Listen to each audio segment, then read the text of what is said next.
No, za mojo generacijo je bila vedno edina jed, ki jo je Ljubljana dala svetu, pica burek. Ampak v zadnjih letih res ponovno odkrivamo svojo staro ljubljansko kulinariko. In danes bom pripravila en pošten hopl-popl.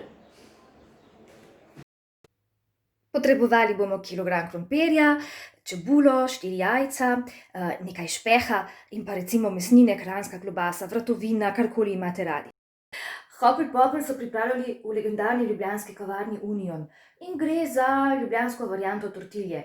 Super jed, če morate recimo uporabiti ostanke. Najprej prepražimo slanino in dodamo vse koščke mesa, lahko je tudi samo šunka, če jo imate. Dodamo čebulo in krompir, ki smo ga prej skuhali in narezali na koščke. Solimo, popramo in nekaj časa pražimo pri nizki temperaturi. Jajca razžvrkljamo z malo mleka in z mesjo zalijemo vse sestavine v ponvi. Vse skupaj lepo zlato rumeno zapečemo.